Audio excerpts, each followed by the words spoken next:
কে কে কে ওখানে? কে ওখানে? কে ওখানে?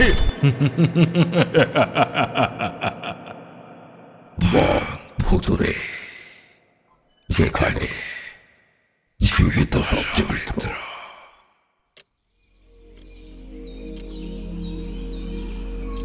আজকে রবিবার, অফিসের ছুটির দিন। সকালে উঠে চায়ের কাপে চুমুক দিতে না দিতেই দেখলাম পাড়ার খুদেরা এসে উপস্থিত হয়েছে। রামু, বিট্টু, রিঙ্কি, বিশু। প্রতি রবিবার আমি বাড়ি থাকলে এনারা চলে আসেন আমার কাছে, আমার গ্রামের গল্প শুনবেন বলে। এতদিন আমি এই সেই বলে এড়িয়ে যাচ্ছিলাম, তবে এখন ঠিক এসে উপস্থিত হয়েছেন। ও কাকু কাকু, আজকে কোনো অজুহাত শুনবো না আমরা। একটা গল্প বলো না গো, আজকে বলো না আমাদের তোমার গ্রাম কেমন ছিল, বলো না। আসলে সত্যি বলতে আমি ইচ্ছে করেই এতদিন এড়িয়ে গেছি, কারণ কুলতালি গ্রামে অনেক ভালো স্মৃতি থাকলেও সেই সব স্মৃতিকে ছাপিয়ে গেছে ওই মাতলা নদীর অভিশাপ।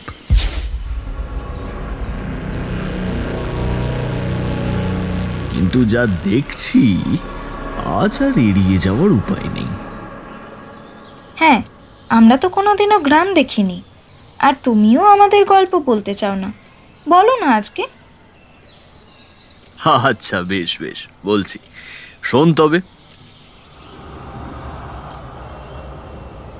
আজ থেকে প্রায় 40 বছর আগের কথা বলছি। আমার গ্রামের নাম হলো কুলতালি। তবে হ্যাঁ, তখনকার আর এখনকার কুলতালি গ্রামের মধ্যে বিস্তর ফারাক। তখন কুলতালি ছিল এক প্রত্যন্ত গ্রাম। মাটির রাস্তা, আলো ছিল না, আর বান আসলে অনেকের বাড়িঘর বানের জলে ভেসে যেত। কারণ আমাদের কুলতালি গ্রামের তীরেই ছিল মাতলা নদী। তবে সেই মাতলা নদী বহু মানুষকে গ্রাস করেছে। বানের জলে? না, বানের জলে ডুবে মৃত্যু ছিল একরকম, তবে সেই মাতলা নদী আরো নৃশংসভাবে গ্রাস করেছে বহু মানুষকে। কিভাবে? নদী তীরবর্তী অঞ্চল আর অস্থায়ী জীবনযাপন, এইসবের মাঝে আমাদের গ্রামের অধিকাংশ মানুষের জীবিকা ছিল কৃষিকাজ, নইলে মৎস্য আরোহণ। কিন্তু এই মৎস্যজীবীদের কাছে অমাবস্যার রাতে মাতলা নদী ছিল মৃত্যু ফাঁদ। প্রতিদিন ভোর রাত হলেই সব মৎস্যজীবীরা মাছ ধরতে বেড়াত। আমার বাবাও একজন মৎস্যজীবী ছিলেন। একদিন বাবা গিয়েছিলেন জ্যাঠামশাইয়ের বাড়িতে। সেদিন ছিল অমাবস্যার রাত। গ্রামের অধিকাংশ মৎস্যজীবীরা প্রতিদিনের মতো সেদিনও মাতলার উদ্দেশ্যে রওনা দিয়েছিল। কিন্তু তারপর যে কি হলো আমরা তা কেউ জানি না। তবে যারা যারা মাছ ধরতে গিয়েছিল তাদের কাউকে পরের দিন আর খুঁজে পাওয়া যায়নি। তাদের কি হলো, কোথায় গেল তারা, সেটা আমরা কেউ জানতেই পারলাম না। শুধু আমাদের গ্রামের হরি কাকু সেদিন থেকে বলা শুরু করলেন, আমি নিজের চোখে দেখেছি। আজ ভোরে দোকানের বাসন ধুতে গেছিলাম, মাতলার জল তখন লাল ছিল। আমি সেই দেখে ভয়ে ছুটে এলুম বাড়ির দিকে। এই ঘটনাটা গ্রামের সবার মুখে মুখে ছড়িয়ে গেল। এতজন মৎস্যজীবী নিখোঁজ হওয়া আর হরি কাকুর কথা, এই দুটো বিষয় মিলে গ্রামের অনেকে বিশ্বাস করতে শুরু করলো মাতলার জল অমাবস্যার রাতে অভিশপ্ত হয়ে যায়। অনেকে আবার একেবারেই এই কথা বিশ্বাস করতো না। এই মানা আর না মানা নিয়ে সবকিছু এইভাবেই চলছিল। তারপর কি হলো? তারপর বেশ কয়েক মাস কেটে গেল। একদিন অমাবস্যার গভীর রাত, পুরো কুলতালি গ্রাম তখন ঘুমে আচ্ছন্ন। আকাশে চাঁদ নেই। আমাদের গ্রামের মানিক কাকা সেদিন রাতে চুপি চুপি ঘর থেকে বেরিয়ে এলেন। তার চোখে কোনো ভয় ছিল না। তিনি বলতেন, বাপ দাদারা কতকাল এই নদীতে মাছ ধরেছে, হঠাৎ করে নদী অভিশপ্ত হয়ে গেল, সব বাজে কথা। আমি গিয়ে মাছ ধরবো, ভালো দামে বিক্রিও করব। এই মাতলাকে ভয় পাওয়ার কিছু নেই।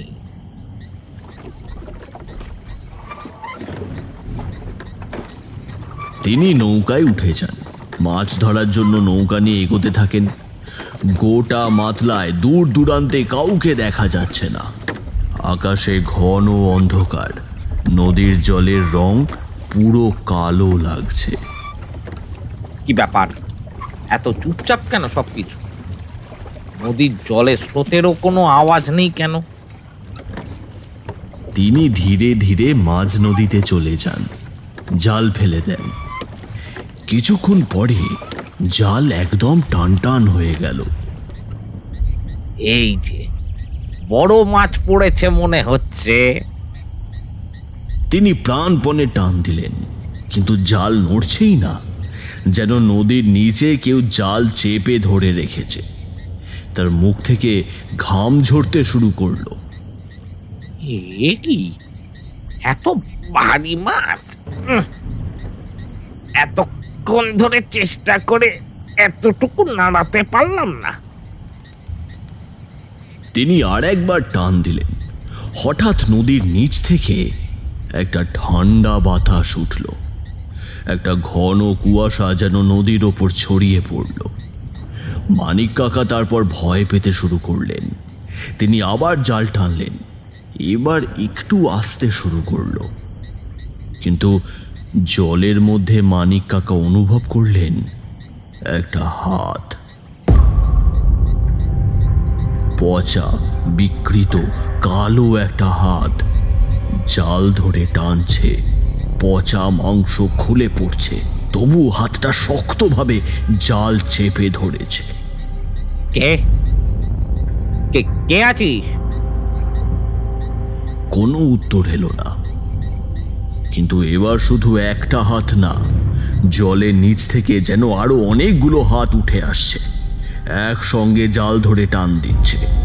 মানিক কাকা পাগলের মতো উঠে দাঁড়ালেন, কিন্তু ঠিক তখনই নৌকার নিচ থেকে একটা প্রচন্ড ধাক্কা। কে আছিস? ওরে বাঁচা! কিন্তু নদীর ওপারে গ্রাম তখন গভীর ঘুমে, কেউ শুনতে পেল না। তখন প্রায় ভোর হয়ে আসছে। মানিক কাকা এবার নৌকা ঘোরানোর চেষ্টা করলেন, কিন্তু হঠাৎ তিনি অনুভব করলেন তার পায়ের গোড়ালি কিছু একটা ধরে ফেলেছে। ঠান্ডা কর্কশ স্পর্শ, পচা মাংসের গন্ধ, আর তারপর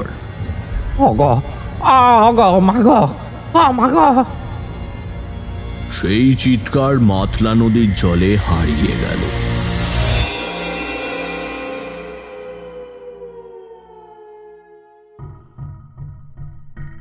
তার পরদিন ভোরে গ্রামের মানুষ নদীর ধারে দেখতে পেল শুধু একটা উল্টে যাওয়া নৌকা আর ছেঁড়া জাল। আর মানিক কাকা? তার আর খোঁজ পাওয়া গেল না। এই ঘটনা ঘটার 2 দিন পর আমি যখন স্কুলে গেলাম, কুলতালির ছোট স্কুলটা নদীর কাছাকাছি। আমি আর আমার বন্ধু শঙ্কর দুজনে স্কুলের মাঠে বসে গল্প করছিলাম। আচ্ছা গোপাল, তোরা সবাই এই মাতলা নদী নিয়ে এত ভয় পাস কেন? আমার বাবা এসব বিশ্বাস করে না একদম, কিন্তু মাও দেখি খুব ভয় পায়। এরকম কেন বলতো? কেন, তোর জানা নেই? কত লোক তো গেল। বদন কাকারা 7 জন একসঙ্গে হারিয়ে গেল। তারপর মানিক কাকা। উফ, আবার সেই মানিক কাকার কথা। এই গায়ের লোকজন একেবারে অকারণে ভূতের গল্প বানিয়ে বসে থাকে। অকারণে? তুই কি করে জানলি অকারণে? তুই কি নিজের চোখে দেখেছিস? না, দেখিনি। তবে তুই নিজেও ভালো করে একটু ভেবে দেখ না। যারা মারা গেছে তাদের তো দেহ পাওয়া যায়নি। আমি ধরে নিলাম কোনো কারণে তারা নদীতে ডুবে গেছে, কিন্তু তারপরেও তো তাদের দেহ ভেসে উঠবে। তুই বল, কোনো দেহ কি ভেসে উঠেছে? না। তাহলে হয়তো দেখ, তারা বাঘের পেটে গেছে, কিংবা ডাকাতেরা নিয়ে গেছে। নিজের চোখে কিছু না দেখে অন্ধের মতো তো বিশ্বাস করা ঠিক না। শঙ্কর, তুই যদি নিজের চোখে দেখতি তাহলে এসব কথা বলতি না। দেখিস, একদিন আমি গিয়ে দেখে আসব, তখন তোদের সব ভয় দূর হয়ে যাবে। শঙ্করের বাবা নিরঞ্জন কাকু ছিলেন শঙ্করের মতোই যুক্তিবাদী। তিনি মোটেও এই কথা মানতে চাইতেন না যে মাতলা কখনো কোনো মানুষকে গ্রাস করে নিতে পারে। শঙ্করের বাবা আর আমার বাবা ছিল ছোটবেলাকার বন্ধু, আর তাদের দুজনের পেশাও ছিল একই। সেই সুবাদে যখনই মাছ ধরতে যেত তখন দুজনই একসাথেই যেত। একদিন নিরঞ্জন কাকু আমাদের বাড়িতে এসে কথা তুললেন। হরিধর, তোর কি সত্যি এসব ভূত টুতের ভয় ধরে গেছে নাকি? তুই ওকে বিশ্বাস করিস যে ওই মাতলা নদীতে কোনো অভিশাপ আছে? এই নিরঞ্জন, আমি জানি না ওই সব অভিশাপ সত্যি কিনা, কিন্তু গত কয়েক মাসে এই আমাবস্যায় যারা নদীতে নেমেছে তারা আর ফেরেনি। এটা কি শুধুই কাকতালীয়? একবার ভাব, আমাদের দলের কতজন জেলে একসাথে হারিয়ে গেল, মানিক কাকা গেল, কই কেউ তার ফিরে এলো না। আরে ধুর, তুই নিজে চোখে কিছু দেখেছিস? কেউ কি চোখের সামনে তলিয়ে গেল? না, যায়নি। তোরা শুধু গুজব শুনে ভয় পাচ্ছিস। আমি বলছি, ওরা বাঘের পেটে গেছে, নয়তো জলদস্যুরা ধরে নিয়ে চলে গিয়েছে। এই এলাকায় জলদস্যুদের আনাগোড়া কিন্তু নতুন কিছু নয়। কিন্তু কিছু নেই। ভয় যদি পাস তবে বলি, আমি একাই যাব। বাবার মুখে দ্বিধার ছাপ স্পষ্ট ছিল। নিরঞ্জন কাকা যুক্তি দিয়ে বাবাকে বুঝিয়ে চললেন, আর বাবার কথাগুলো যেন একে একে ভেঙে পড়ছিল। নিরঞ্জন, ধর সত্যি যদি কিছু থাকে। তুই দেখিস, কাল ভোরে আমি নিজে গিয়ে প্রমাণ করব কিছু নেই। যদি ভয় না পাস তুইও আয়। ঠিক আছে নিরঞ্জন, তুই যদি যাস তবে তবে তবে আমিও যাব। আমি বুঝেছিলাম বাবা মনের দিক থেকে হেরে গেছেন, নিরঞ্জন কাকার যুক্তির সামনে দাঁড়াতে পারেননি। এইভাবে বাবার সঙ্গে নিরঞ্জন কাকা মাতলার জলে নেমেছিলেন, এবং সেটাই ছিল। কি হলো? থেমে গেলে কেন? বলো না, কি ছিল? শেষ রাত। মানে? প্রতি অমাবস্যার মতো মাতলার জল সেদিনও অস্বাভাবিকভাবে নিঃশব্দ ছিল। আমি কিছুতেই বাবাকে ছাড়ছিলাম না, সমানে জেদ করছিলাম যে আমিও তার সাথে যাব। এরকম জেদ করতে করতে মাতলা নদীর পার অবধি গেলাম। তারপর বাবা আর নিরঞ্জন কাকা নৌকায় উঠলেন, আমাকে কিছুতেই সঙ্গে নিলেন না। আমি নদীর পাড়ে দাঁড়িয়ে রইলাম, আর নৌকাটা আমার চোখের সামনেই নদীর পাড় ছেড়ে আস্তে আস্তে মাঝ নদীর দিকে যেতে লাগলো। কিন্তু আমার মনে এক অদৃশ্য ভয় দানা বাঁধতে শুরু করেছিল মাতলার ওই শান্ত রূপ দেখে। নৌকা যখন একটু একটু করে সামনে এগিয়ে যায়, হঠাৎ জলের মধ্যে একটা চাপা গুঞ্জন শুরু হয়।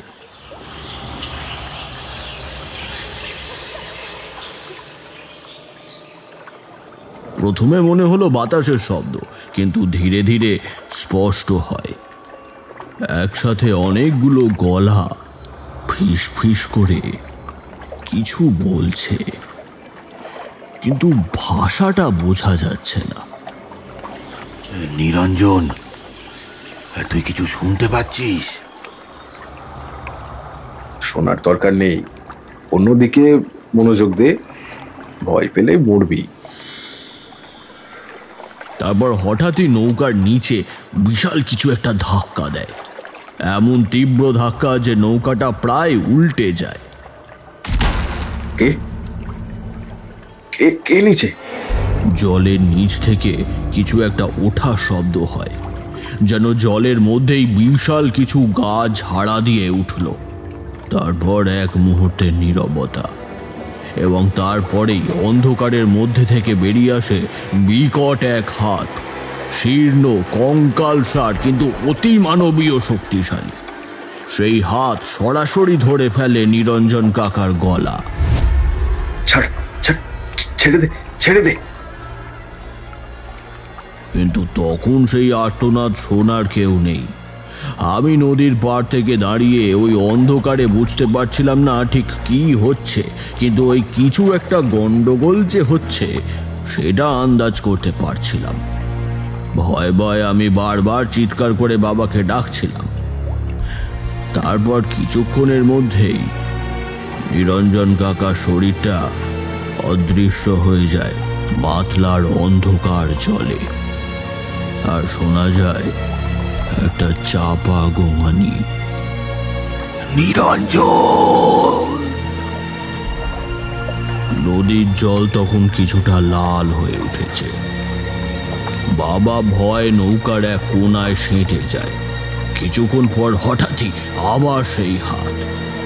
এবার তাকে টেনে ধরে সরাসরি নৌকা থেকে জলের নিচে নামিয়ে নেয়। ঠান্ডা হাড়ের মতো আঙুলগুলো শক্ত হয়ে ধরে থাকে তার শরীর। বাবা বাধা দিতে পারে না। ভোরের আলো যখন একটু একটু ফুটছে, তখন ওই সামান্য আলোয় আমি দেখলাম মাতলা নদীর জল এবার পুরো লাল হয়ে গেছে। চিৎকার করে তখন কেঁদে উঠেছিলাম। তারপর আর কিছুই মনে নেই।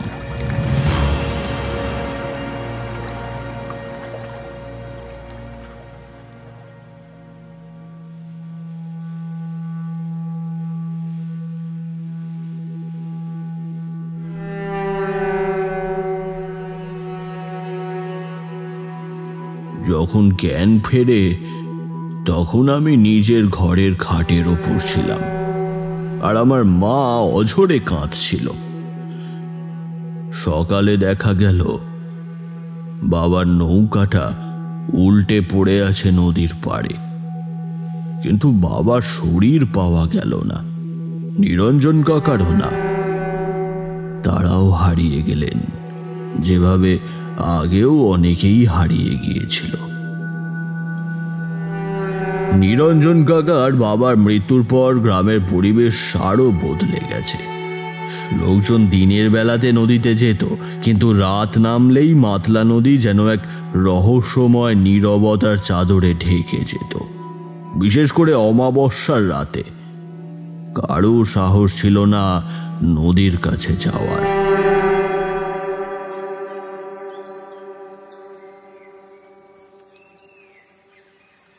তুই কাঁদছিস কেন? এটা একটা নদী গোপাল, একটা নদী মানুষ খেয়ে নিতে পারে না। তুই বলছিস নদী মানুষ খায় না, তাই না? তাহলে আমার বাবা কোথায় গেল? তোর বাবা কোথায় গেল? শুধু একটা উল্টে থাকা নৌকা আর লাল হয়ে যাওয়া জল ছাড়া আর তো কিছুই পাওয়া গেল না। আমি জানি না, কিন্তু একটা কথা মাথায় আসছে, আগে তো এমন কিছু ঘটতো না, তাহলে এখন কেন ঘটছে? তুই কি বলতে চাইছিস? আমি বলতে চাইছি হয়তো এটা সত্যি যে নদীর ভেতরে কিছু আছে, কিন্তু সেটা কি আমরা তো জানি না। হতে পারে কোনো বিশাল জন্তু, হতে পারে কোনো পুরনো কোনো শত্রুতা, হতে পারে কোনো অপরাধ যা আমরা জানি না, কিন্তু আমি এত সহজে ভূত প্রেত মানতে পারবো না। তুই কি পাগল হয়েছিস? আমরা বেঁচে গেছি সেটাই যথেষ্ট। মাতলার রহস্য খোঁজার কথা তুই ভুলে যা। ভুলে গেলে কি সত্যিটা বদলে যাবে? আমার বাবা নেই শঙ্কর, আমার চোখের সামনে আমি সব হারালাম। এখন তুই আমাকে প্রশ্ন করছিস মাতলার মধ্যে কি আছে?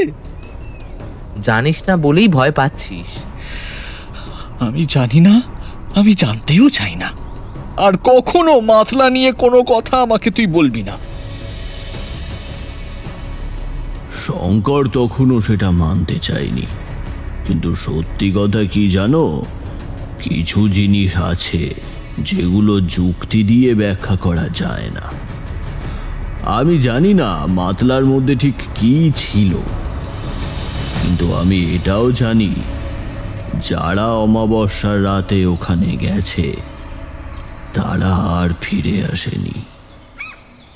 যা, তাহলে সেই মাতলার অভিশাপের কি হলো? তুমি আর শঙ্কর কাকা এত সহজে সব মেনে নিলে? মানে মাতলাতে এখনো অমাবস্যা রাতে নামা যায় না? না, এখন আর মাতলা সেই রকম নেই, কারণ শঙ্কর শুধু যুক্তি দেয়নি, সেই যুক্তি প্রমাণও করেছিল। কিভাবে? দাঁড়া দাঁড়া, বলা সময় তো দে, আমার গল্প কি শেষ হয়ে গেছে নাকি? শোন তারপর কি হলো। বাবার মৃত্যুর পর অনেকগুলো বছর কেটে গেল। সময় তো থেমে থাকে না, আমিও থামিনি। স্কুল পাশ করে কলেজে উঠলাম। শঙ্কর আর আমি তখন একসঙ্গেই ছিলাম। আমাদের এলাকায় তখন তেমন কলেজ ছিল না, তাই আমাদের দূরেই যেতে হতো পড়াশোনার জন্য। বয়স বাড়ার সঙ্গে সঙ্গে অনেক কিছু বদলে গেল, কিন্তু একটা জিনিস বদলালো না, মাতলার ভয়। গ্রামের মানুষ এখনো ভুলেও অমাবস্যার রাতে নদীর ধারে যায় না। দিনের আলোয় সব স্বাভাবিক, কিন্তু অমাবস্যার রাত নামলেই নদীটা যেন অন্য কিছু হয়ে ওঠে। আমি নিজেও ছোটবেলায় যেমনটা দেখেছি তেমনটাই বুঝে নিয়েছিলাম। অমাবস্যার রাতের মাতলা এক অভিশপ্ত নদী। কিন্তু কি? শঙ্কর তখনও বিশ্বাস করত না যে এটা কোনো অভিশাপ। আমি ছোটবেলায় ওকে বকা দিয়েছি, ওর যুক্তি শুনিনি, কিন্তু যত বড় হয়েছি তত বুঝতে পেরেছি ওর কথায় যুক্তি ছিল। যখন বাবার মৃত্যুর 10 বছর পূর্ণ হয়েছে, সেই সময় থেকেই আমার মনে এক অদ্ভুত অস্থিরতা কাজ করতে শুরু করলো। সত্যিই তো, এই ঘটনা শুরু কোথা থেকে? আগে তো এমন কিছু হতো না। হঠাৎ কেন এই নদী ভয়ঙ্কর হয়ে উঠল? এই প্রশ্নগুলো আমাকে কুড়ে কুড়ে খাচ্ছিল। তাই একদিন আর থাকতে না পেরে ঠিক করলাম শঙ্করের সাথে কথা বলবো। কিন্তু তার আগেই শঙ্কর বুঝে গিয়েছিল যে আমার কিছু একটা হয়েছে। তোর মুখ এমন গম্ভীর কেন রে? আবার কি নিয়ে ভাবছিস? তুই কি এখনো একই কথা ভাবিস? কোন কথা? এই যে মাতলা নদীতে কিছু নেই। আরে এতদিন পর আবার এইসব মনে পড়লো? মনে পড়েছে বললে ভুল হবে, বরং মনে হচ্ছে আমি এতদিন যা ভেবেছি তা ভুল ছিল। মানে? ছোটবেলায় যখন তুই বলতিস নদী মানুষকে এমনি এমনি খেয়ে নিতে পারে না, তখন আমি বিশ্বাস করিনি, কিন্তু এখন মনে হচ্ছে তুই ঠিকই বলেছিলি। বাবা, হঠাৎ এত শুভ বুদ্ধির কারণ? আমি ভেবে দেখলাম এই ঘটনাগুলোর একটা শুরু ছিল। আমাদের ছোটবেলায় হঠাৎ করেই তো এটা হয়নি, তাই না? তার মানে কিছু একটা ঘটেছিল, যেটার পর থেকে এই নদী বদলে গেছে। তোর কথাটা যুক্তিসঙ্গত, কিন্তু সমস্যাটা কি জানিস? কি? আমরা খুঁজবোটা কি?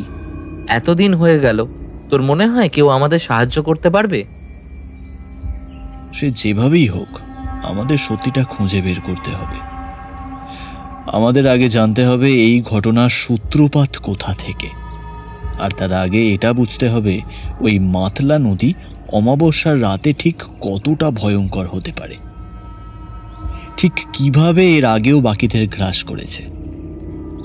মানে তুই বলছিস মাতলাতে নামবি অমাবস্যার রাতে? হ্যাঁ, ধর সেই রকমই কিছু।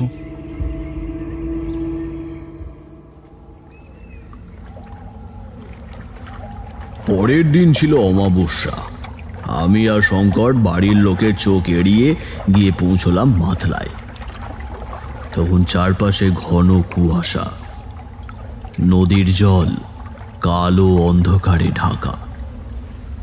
শোন, তুই তীরে থাকবি, আমি নামবো। এবার আমাকে নিজে গিয়ে দেখতে হবে কি এমন আছে এখানে। না, আমি তোকে একা নামতে দেব না। আর শুধু নামলেই তো হবে না, তার আগে বাঁচার উপায় ভাবতে হবে। সেজন্যই তো দড়ির ব্যবস্থা। দড়ির এক প্রান্ত আমার কোমরে বাঁধা থাকবে আর অন্য প্রান্ত তোর হাতে। কিছু হলে টানবি। তেমন হলে ওই গাছের গুড়ির সাথে বেঁধে নে দড়িটা। জলের স্রোতের সাথে না হলে তুই পেরে উঠবি না। না রে, শুধু দড়ি যথেষ্ট হবে না, এবার তোকে একটা ধারালো চাকুও নিতে হবে। যদি কিছু টেনে নামানোর চেষ্টা করে কেটে ফেলবি। কোনো মানুষের কারসাজি হলে তো এখানেই ধরা পড়বে সেটা। মাতলা নদীর জলে তেমন কেউ ছিল না। শঙ্কর একা নৌকায় উঠেছে, আমি তীরে দাঁড়িয়ে, হাতে শক্ত করে বাঁধা দড়ি যা নৌকার এক প্রান্তে বাঁধা আছে। নৌকায় একটা লণ্ঠন টিমটিম করে জ্বলছে, যার আলোতে নদীর কালো জল আরো রহস্যময় আর গভীর লাগছিল। নৌকাটা ধীরে ধীরে নদীর মাঝখানে এগিয়ে যাচ্ছিল।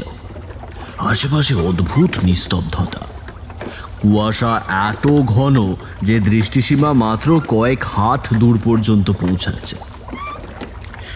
আমার নাকে হঠাৎ একটা অদ্ভুত পচা গন্ধ ভেসে এলো। পচা কাদার সঙ্গে গলিত মাংসের একটা উৎকট গন্ধ। আমার গা গুলিয়ে উঠতে শুরু করলো। ওদিকে শঙ্কর নিজেকে শান্ত রাখার চেষ্টা করছিল। তারপরই নদীর নিচ থেকে কিছু বুদবুদ ওঠা শুরু করলো। ছোট ছোট নয়, বড় বড়। কেউ যেন নিচ থেকে দম ছাড়ছে। কে কে আছে? কোনো উত্তর নেই, শুধু নদীর গভীর থেকে উঠে আসা বুদবুদ আর সেই বিকট পচা গন্ধ। শঙ্কর পা বাড়িয়ে নৌকার এক পাশে ঝুঁকে নিচের দিকে তাকালো। তার বুকে ধুকপুকানি যেন দ্বিগুণ হয়ে গেল।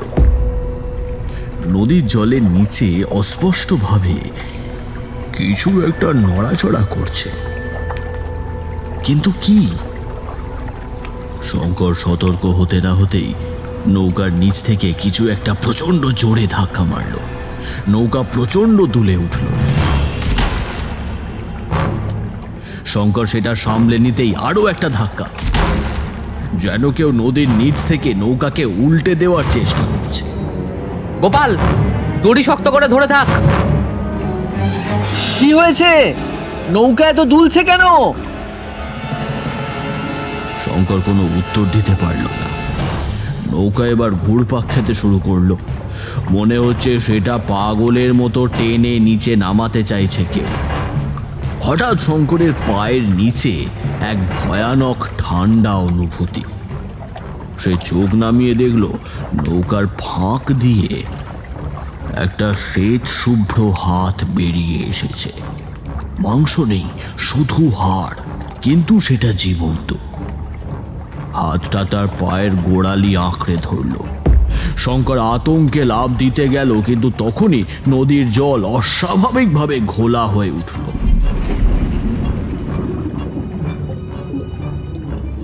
আর সেই ঘোলা জলের ভেতর অসংখ্য বিকৃত মুখ স্পষ্ট হয়ে উঠল। ফাঁকা চোখের কোটর, গলে যাওয়া চোয়াল, কালো নীল হয়ে যাওয়া ঠোঁট। শঙ্কর হাড় হিম করা আতঙ্কে তাকিয়ে রইল।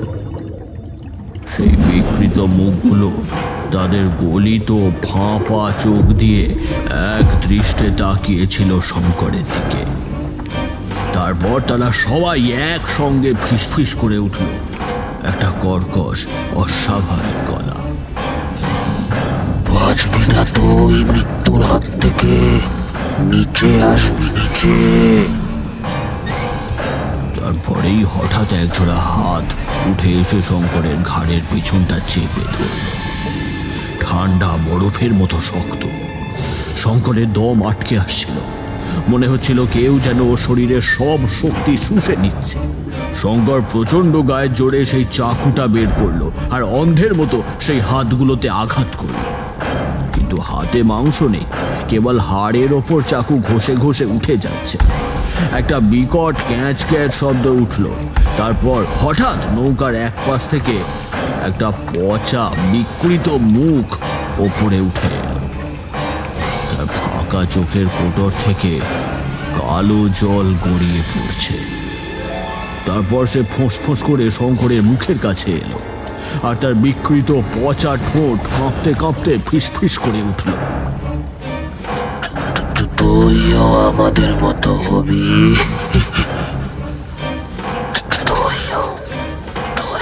আমাদের মতো হবি।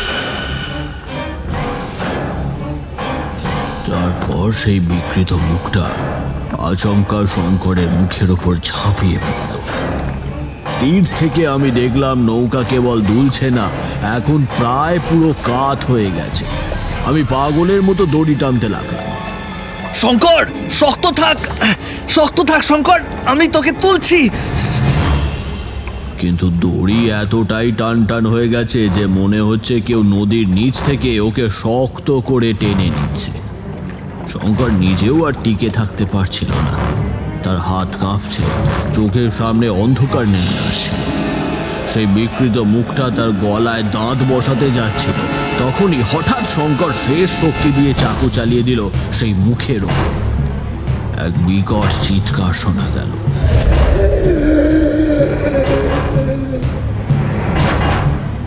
নদীর জল প্রচণ্ডভাবে নড়ে উঠল, আর সেই মুখটা ভয়ানকভাবে কেঁপে উঠে এক লাফে নদীর নিচে মিলিয়ে গেল।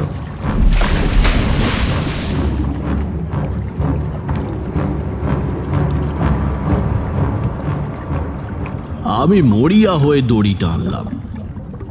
তারপর এক সময় নদীর স্রোত উত্তাল হয়ে গেল।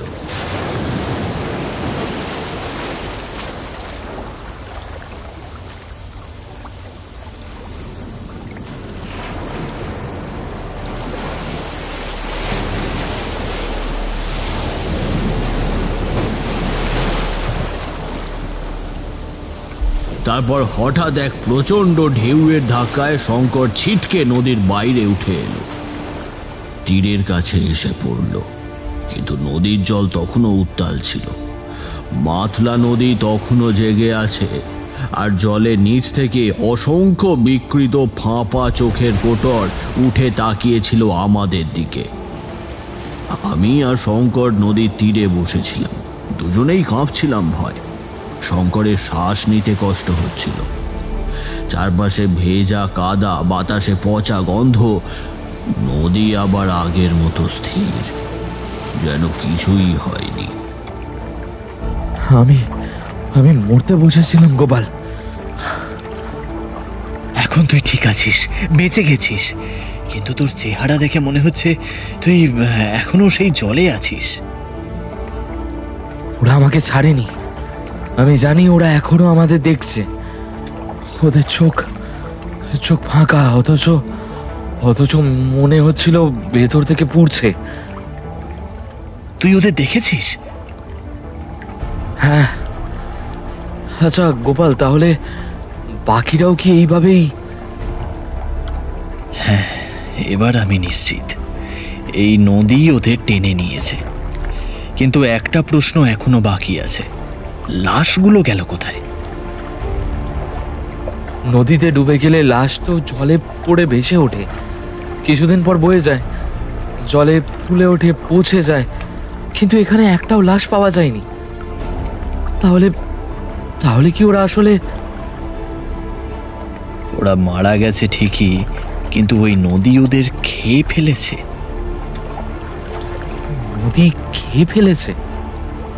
গোপাল, এটা তুই কি বলছিস? নদী তো জল কিভাবে মানুষকে গিলে খায়? এই নদীর জল না শঙ্কর, এই নদী একটা কবরস্থান।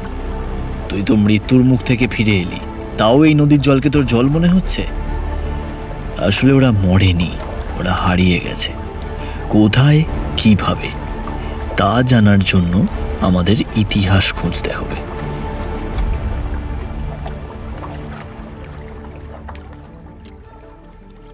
আচ্ছা, তারপর কি হলো? ওই নদীতে ওরকম কেন হলো? কি হয়েছিল আগে? তোমরা শুনতে চাইছো মাতলা নদীর সেই ভয়ঙ্কর রহস্য, তাই তো? কিন্তু শোনার আগে একবার ভেবে নাও, এই সত্য জানার পর হয়তো তোমরা আর শান্তিতে ঘুমোতে পারবে না। তাও শুনবো, বলো না কাকা।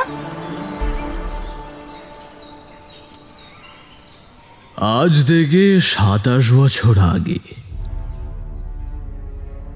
আমরা যখন ছোট ছিলাম, ঠিক অমাবস্যার রাতে একসাথে 9 জন মাঝি নদীতে নেমেছিল, আর কেউই ফিরে আসেনি। ওটাই ছিল প্রথম, হ্যাঁ প্রথম, কারণ তার আগে কখনো এমন কিছু হয়নি। আমাদের গ্রামে তখনও নদীর ভয় ছিল না, সবাই নির্ভয় মাছ ধরতে যেত। কিন্তু সেদিন কি এমন ঘটেছিল যে রাতের পর মাতলা নদী শুধু লাশ গিলে খেতে শুরু করলো। কিন্তু নদী তো শুধু জল নয়, কখনো কখনো নদী ইতিহাস ধরে রাখে। মাতলা নদীও কি এমন কিছু লুকিয়ে রেখেছিল তা আমরা জানতাম না।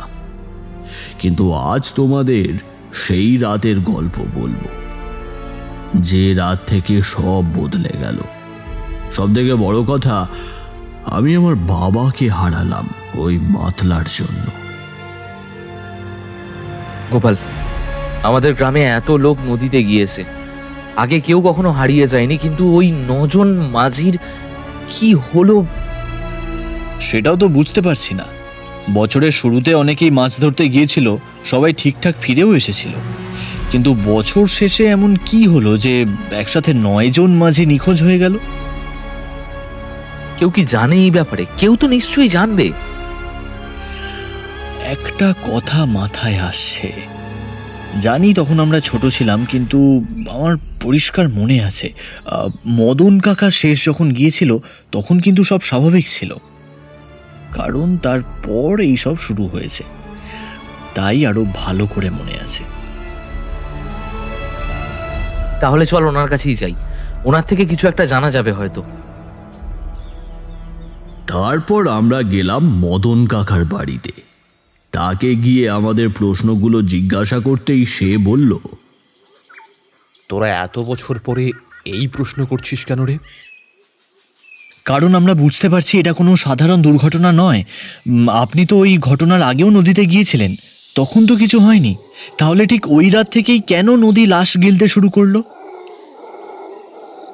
তোমরা ঠিকই বলেছ। আমি যখন মাছ ধরতে গিয়েছিলাম সেদিনও ছিল অমাবস্যার রাত, চারদিক অন্ধকার, শুধু ওই নদীর গর্জন শোনা যাচ্ছিল।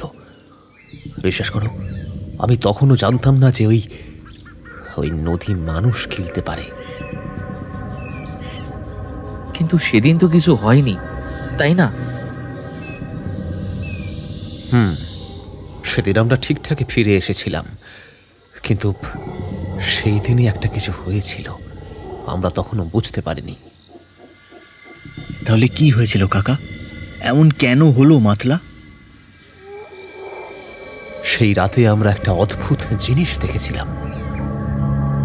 কি দেখেছিলে? সেই রাতে আমরা যখন মাছ ধরছিলাম, হঠাৎ করেই নদীর মাঝখানে একটা অদ্ভুত কিছু ভাসতে দেখলাম। প্রথমে মনে হয়েছিল যে কোনো গাছের গুঁড়ি হবে, কিন্তু যখন কাছে গেলাম তখন বুঝলাম সেটা কোনো গাছের গুঁড়ি ছিল না। তাহলে? ওটা ছিল একটা লাশ। কি? কিন্তু তাহলে তো গ্রামে খবর ছড়িয়ে যাওয়ার কথা। সেটাই তো আশ্চর্য। আমরা নৌকা নিয়ে যখন কাছে গেলাম দেখলাম দেহটা একটুও নড়ছে না, অথচ জল ওটার চারপাশে ঘুরে ঘুরে উঠছে। আমাদের মাঝিদের মধ্যে একজন ভয় পেয়ে গিয়ে বলল, ওরে ছেড়ে দে ওটাকে। কিন্তু আমরা ভয় পেলাম না, ভাবলাম হয়তো ডুবে যাওয়া কোনো মৃতদেহ নদীতে ভেসে এসছে। তারপরে সেই লাশটাকে নিয়ে এলাম নদীর তীরে, কিন্তু ওই লাশে কোনো অস্বাভাবিক ব্যাপার ছিল না। তবে এই ঘটনার পর থেকেই সবটা শুরু হয়েছে। হয়তো কারুর আত্মার মুক্তি হয়নি, আজও আটকে আছে সেটা নদীতে। আমরা জানতাম সত্যিটা কোথাও লুকিয়ে আছে। এক রাতেই এই নদী বদলে গিয়েছিল, এক ভয়ঙ্কর রাতে। কিন্তু কেন? কি এমন হয়েছিল যে তারপরে আর কেউ অমাবস্যার রাতে নদীতে নামতে পারে না? নামলেও বা কেন বেঁচে ফিরতে পারে না? আমরা উত্তর খুঁজতে বের হলাম, কিন্তু আমরা জানতাম যে আমরা একটা মৃত্যুর ফাঁদে ঢুকে পড়েছি। আমরা তারপর গেলাম সুহেন কাকার কাছে। ওনার বয়স ও অভিজ্ঞতা বেশি, তাই মনে হলো উনি বেশি সাহায্য করতে পারবেন। এই ভেবে গেলাম ওনার কাছে, যদি কিছু জানা যায় সেই আশায়। ওনাকে জিজ্ঞাসা করলাম এই ঘটনার ব্যাপারে। ওই ঘটনার আগে সব ঠিকই ছিল। মাঝিরা মাছ ধরতো, নদীতে যেত, কিন্তু তারপর এক অমাবস্যার রাতে এক এক ভয়ানক ঘটনা ঘটল। সেই ঘটনা আমি নিজেও সঠিকভাবে জানি না, তবে যতটা জানি ততটাই বলছি তোদের। হ্যাঁ, তাই বলো। আজ থেকে 25 বছর আগে, তখন এখানকার গ্রাম প্রধান ছিলেন অখিল বর্মন। লোকটা বড্ড বেশি অত্যাচারী ছিলেন, ব্যবহারও খুবই খারাপ ছিল ওনার। একবার কুলতলি গ্রামের যেসব জেলেদের নিজেদের সামান্য জমি জায়গা ছিল, উনি সেগুলোকে জেলেদের নিরক্ষরতার সুযোগ নিয়ে তাদের দিয়ে টিপসই করিয়ে নিজের নামে করিয়ে নিয়েছিলেন। তারপর তাদের জমি থেকে উৎখাত করে দিয়েছিলেন। কিন্তু তারপর কি হয়েছিল কাকা? ওই জেলেদের মধ্যে কয়েকজন ঠিক করেন যে গ্রাম প্রধানের থেকে শোধ নেবে, তাই তারা ডাকাত দলের সাথে যোগাযোগ করে গ্রাম প্রধানের সমস্ত টাকা পয়সার খোঁজ দেয়, এমনকি ওনাদের বাড়িতে ঢোকার সমস্ত রাস্তাও বলে দেয়। সেদিন ছিল অমাবস্যার রাত। ডাকাত দলের লোকেরাও পরিকল্পনা করেছিল যে সমস্ত ধন সম্পদ লুট করে তারা মা কালীর কাছে সমর্পণ করবে। কুলতালিতে তখন ডাকাত ছিল কাকা? না না, কুলতলির ডাকাতের দল নয়। জেলেরা নদীর ওপারে বাসন্তী গ্রামের ডাকাতদের সাথে পরিকল্পনা করেছিল। আসলে ওদের দলের মধ্যে একজন ওই ডাকাত দলের একজনকে চিনত, আর তারা ভেবেছিল ভোর হওয়ার আগেই সমস্ত সম্পদ লুট করে নদী পার হয়ে যাবে তারা। তারপর অমাবস্যার ঘুটঘুটে অন্ধকারে মধ্যরাতে তারা কুলতলিতে ঢুকেছিল। সবার ঘুমের অন্তরালে গ্রাম প্রধানের বাড়ির সমস্ত ধন সম্পদ লুট করে তারা মাতলা পারাপার হওয়ার জন্য প্রস্তুত হয়ে গিয়েছিল। এর মধ্যে আকাশে ঘন মেঘ ছেয়ে গিয়েছিল, বৃষ্টিও শুরু হয়েছিল, তার সাথে বিশাল হাওয়া। তারপর নৌকা ছেড়ে দিল, জেলেরাও তাদের সাথে যাচ্ছিল নিজেদের ভাগটা বুঝে নেবে বলে। কিছু না হলেও অন্তত তাদের যে এই যে জমি জমা গ্রাম প্রধান হরপ করেছে, সেই জমির সমমূল্যের অর্থ তারা চেয়েছিল। কিভাবে তারা সম্পদ ভাগাভাগি করবে তাই নিয়ে কথা বলতে বলতে নৌকা গিয়ে পৌঁছালো প্রায় মাঝ মাতলায়। জোয়ারের নদীর জল বেড়ে যাওয়াটা স্বাভাবিক, আর সেই পরিস্থিতিতে জেলেরা মাছ ধরে। তবে বেশ কিছুক্ষণ ধরে হওয়া বৃষ্টিটা আরো বেড়ে গেল, সঙ্গে মারাত্মক ঝড়। ঝড়ের দাপট সামাল দিতে না পেরে নৌকাটা উল্টে গেল। সেদিন মাতলা এমন এক ভয়ানক রূপ ধারণ করেছিল যে জেলেরা সাঁতারে বা গা ভাসিয়েও শেষ রক্ষা করতে পারল না। পরের দিন সকালে ওদের মধ্যে থেকে একজন ডাকাতকে পাওয়া গিয়েছিল নদীর এক প্রান্তে। সে প্রায় অর্ধমৃত অবস্থায় ছিল। তারপর চিকিৎসা করে তাকে বাঁচানো হয়, কিন্তু তাদের মধ্যে শুধুমাত্র একজন জেলের দেহ খুঁজে পাওয়া গিয়েছিল। মাতলার জলে ভেসে উঠেছিল সেই দেহ 2 দিন পর, কিন্তু তাছাড়া আর কারোর দেহ খুঁজে পাওয়া যায়নি। তাদের দেহ কোথায় গেল সেটা আজ অব্দি জানা যায়নি। তবে হ্যাঁ, তারপর থেকে মাতলায় এরকম ঘটনা হওয়া শুরু হয়েছে তা কিন্তু নয়। তারপর সব স্বাভাবিকই ছিল। এই ঘটনা শুরু হয়েছে কম করে 15 বছর আগে। কেন শুরু হয়েছে সেটা জানি না, তবে আর একটা ঘটনা ঘটেছিল এর মাঝে। কি ঘটনা? ওই যে বললাম না, ডাকাত দলের মধ্যে একজন বেঁচে গিয়েছিল। হ্যাঁ, যে বেঁচে গিয়েছিল 5 বছর পরে সে হঠাৎ করে নিখোঁজ হয়ে গেল। মানে সুস্থ হওয়ার পর সে আমাদের গ্রামেই ছিল, সে আর বাসন্তী গ্রামে ফিরে যায়নি, কারণ তার দলের সবাই মাতলার জলে তলিয়ে গিয়েছিল। তাই সে আমাদের সাথেই থাকতো আর আমাদের মতনই স্বাভাবিক জীবনযাপন করত। কিন্তু একদিন হঠাৎ সে নিখোঁজ হয়ে যাওয়া, আর তার ঠিক কিছুদিন পর থেকেই এই ঘটনা শুরু হয়। সে যে কোথায় আছে, বেঁচে আছে নাকি মারা গেছে, সেটা আজ অব্দি জানা যায়নি। আমাদের গ্রামের অনেকেই বাসন্তী গ্রামেও খোঁজ খবর করেছে, কিন্তু সেখানেও তাকে পাওয়া যায়নি। আচ্ছা, তার মানে তারপর থেকেই এই নদী এমন হয়ে গেল। হ্যাঁ, ব্যক্তিগতভাবে আমার মনে হয় ওদের আত্মা শান্তি পায়নি। তারা যা চেয়েছিল তারা তা পায়নি। প্রতিশোধ নিতে গিয়েছিল, কিন্তু উল্টে তারাই গ্রাস হয়ে গেল নদীর অভিশাপে। কিন্তু বাকি জেলে আর ডাকাতদের দেহ যে কোথায় গেল, সেটাও একটা প্রশ্ন চিহ্ন থেকে গেছে। শুভেন কাকার সাথে কথা বলে ফেরার পথে আমার আর শঙ্করের মনে হলো এই বুঝি আসল ঘটনাটা জানতে পারলাম। শুভেন কাকাই একমাত্র ঠিকঠাক বলতে পেরেছে কি হয়েছিল। কিন্তু তাও যে সব প্রশ্নের উত্তর মিলল না। হ্যাঁ, তা ঠিক বলেছিস, কিন্তু অনেকটা তো জানা গেল। এখন জানার বিষয় হচ্ছে ওই ডাকাত কোথায় গেল, আর তার সাথে এই ঘটনা শুরু হওয়ার কি সম্পর্ক সেটা জানতে হবে। আর জেলেদের দেহই বা কেন খুঁজে পাওয়া গেল না, সেটাও কিন্তু একটা বড় কথা। সবই তো বুঝলাম, কিন্তু এগুলো জানবো কি করে? কোনো ক্লু তো পাচ্ছি না।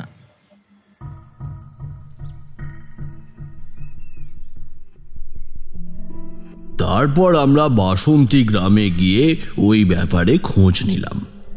সেখানকার কেউ তো আরোই কিছু বলতে পারল না। তবে ওই গ্রামের একজন প্রবীণ ব্যক্তি বললেন ওই ডাকাতের নাম নাকি রঘু ডাকাত। সে নাকি ওই ঘটনার পরেও একবার গ্রামে ফিরেছিল।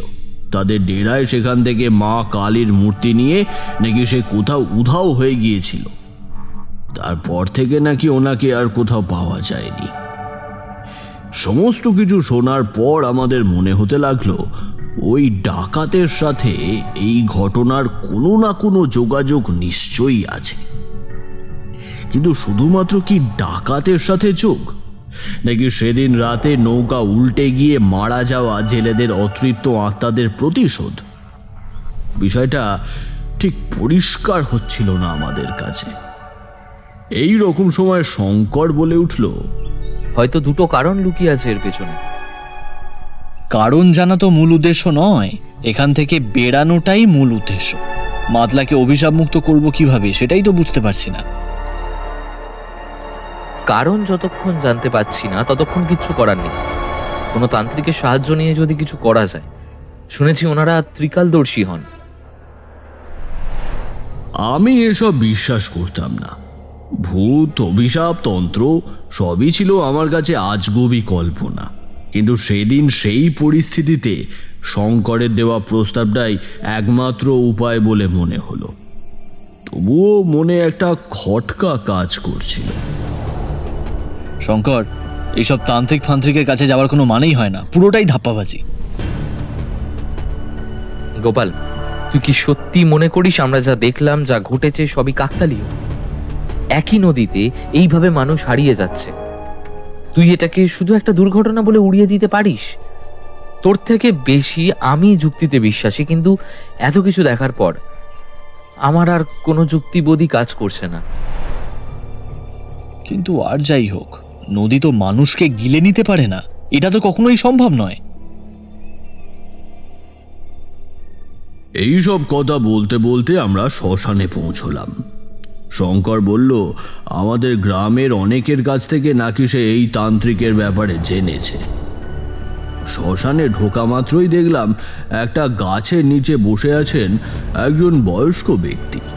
লম্বা জটা, কপালে ভস্যের তিলক, লাল বস্ত্র।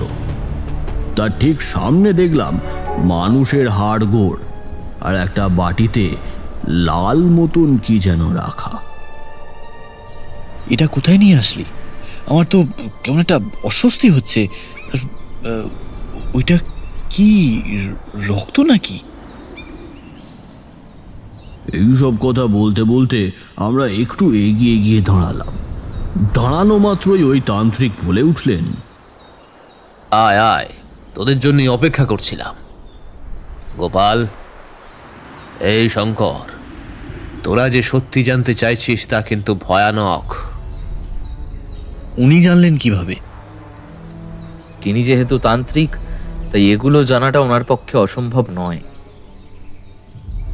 শোন রে, ওই মাতলা নদী শুধু নদী নয়, ওটা একটা ফাঁদ, এক অমোঘ অভিশাপের আধার। ওটা যেই ছেলে আর ডাকাতেরা অমাবস্যার রাতে হারিয়ে গিয়েছিল, তারা আদতে হারায়নি।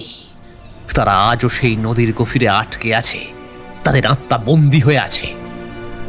তারা চেয়েছিল প্রতিশোধ নিতে, কিন্তু তাদের প্রতিশোধ অসম্পূর্ণ রয়ে গেছে।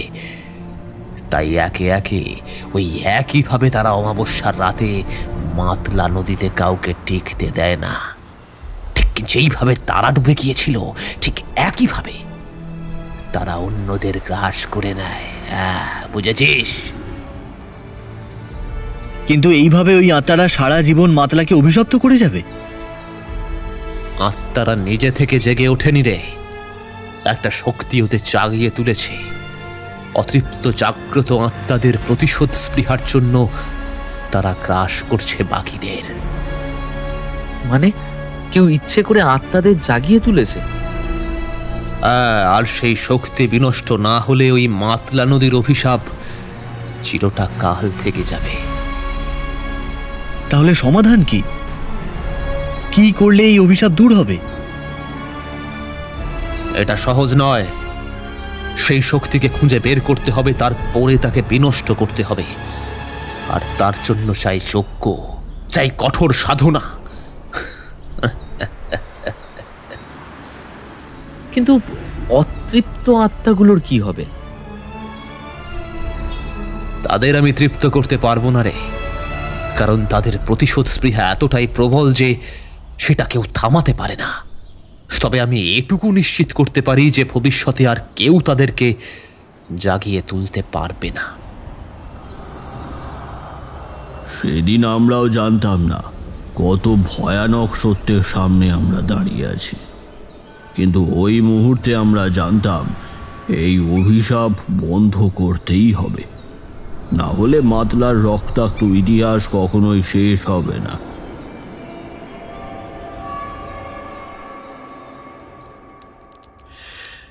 সেদিন মধ্যরাত, নদীর তীরে বিশাল যজ্ঞ বসেছে। তান্ত্রিক গভীরভাবে মন্ত্র জপ করছেন। ওং নমঃ শিবায়, ওং নমঃ কাল ভৈরবায়, এ প্রেত যোনি মচায় সাহা। শঙ্কর আর আমি তান্ত্রিকের পাশে বসেছিলাম, কিন্তু আমাদের গায়ে কাঁটা দিচ্ছে। বাতাস যেন ভারী হয়ে গেছে, মনে হচ্ছে চারপাশে অদৃশ্য কিছু একটা ভিড় করেছে। তান্ত্রিক আবার আগুনের চারপাশে গিয়েও হাত তুলে কিছু একটা বললেন। আগুনের শিখা আরো উঁচু হয়ে উঠল, আর হঠাৎ করে চারপাশের বাতাসে এক প্রকার ঘূর্ণির মতো উঠে গেল।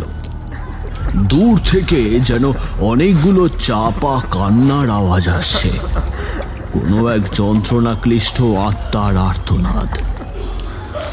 হে অতৃপ্ত আত্মারা, তোমাদের বন্ধন ছিন্ন হোক, তোমাদের প্রতিশোধ স্পৃহা আজ থেকে শেষ হোক।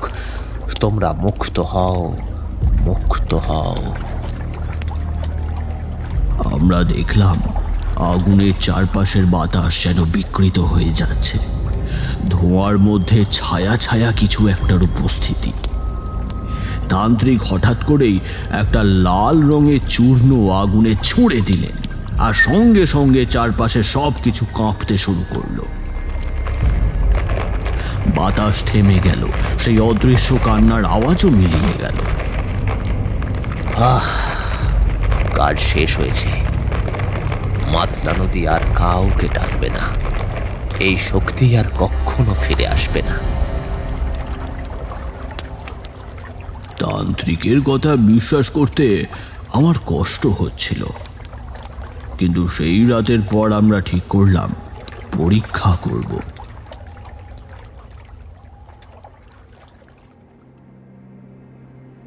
ঠিক 1 মাস পর আবার এক অমাবস্যার রাতে আমি আর শঙ্কর লুকিয়ে গেলাম নদীর ধারে, কিন্তু সেদিন কিছুই ঘটল না। মাতলা ছিল শান্ত, নদীর জল ছিল স্বাভাবিক, কোনো অস্বাভাবিক আওয়াজ, বাতাসের ভারী অনুভূতি কিছুই ছিল না। তাহলে সত্যি শেষ? হয়তো সত্যিই মুক্তি হয়েছে। আমরা বিশ্বাস করলাম। তারপর আস্তে আস্তে গ্রামের মানুষদেরও জানালাম। প্রথমে কেউই বিশ্বাস করেনি এত বছরের অভিশাপ এক রাতে যজ্ঞে শেষ হয়ে যাবে, এটা কেউ ভাবতেই পারছিল না। কিন্তু কিছু লোক সাহস করল, তারা নদীতে নামলো। 1 অমাবস্যা, 2 অমাবস্যা, 3 অমাবস্যা, তারপর আর মাতলা কাউকে টেনে নিল না। গ্রাম আবার স্বাভাবিক হলো, লোকেরা আবার তাদের জীবনে ফিরল। আচ্ছা, তারপর এখন মাতলা স্বাভাবিক, তারপর আর কেউ মরেনি তো? এখানেই গল্প শেষ? না, এর পরেও মরেছিল। গল্পের শেষের থেকে আবার শুরু হবে। মানে? সবাই ভেবেছিলাম অভিশাপ শেষ, আমিও ভেবেছিলাম, শঙ্করও ভেবেছিল। কিন্তু 6 মাস সেইভাবে কেটে যাওয়ার পর অমাবস্যার রাতে যখন গ্রামবাসীরা সবাই ঘুমিয়ে, কেবল একটা নৌকো ধীরে ধীরে নদীর দিকে এগিয়ে যাচ্ছিল। একজন মাত্র মানুষ তাতে উঠে বসেছে। সেই মানুষটা শঙ্কর। সে সেদিন কেন গেল তা কেউ জানে না, আমিও জানতাম না। পরে যখন জানতে পারলাম, তখন আর কিছুই করার ছিল না। মানে? পরের দিন ভোরে গ্রামবাসীদের চিৎকার চেঁচামেচিতে ঘুম ভাঙলো আমার।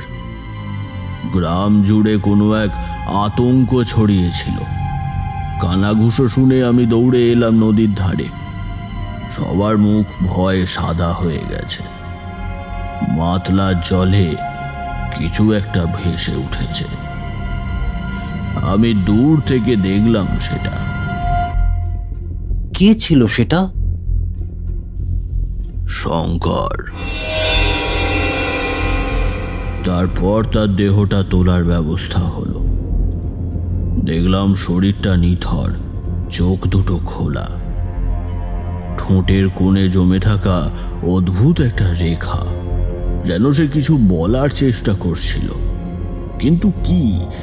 কেউ জানে না শঙ্কর সেদিন কেন একা গেল, কেউ জানে না ও কি দেখেছিল, কেউ জানে না ওর কি হয়েছিল। শুধু জানে সে আর নেই। তারপর কি হলো? তারপর থেকে যতটুকু খবর পেয়েছি, এখানে চলে আসার পরেও আজ অবধি আমার কানে এই রকম কোনো খবর এসে পৌঁছায়নি যে মাতলা আবারও অমাবস্যার রাতে কাউকে গ্রাস করেছে। মাতলা আজও বয়ে চলে, কিন্তু তার অতৃপ্ত আত্মারা আজ আর নেই। সেই আত্মারা এই হারিয়েছিল, কিন্তু শঙ্করের কি হলো সেটা আজ অবধি আমার কাছে অজানা থেকে গেল।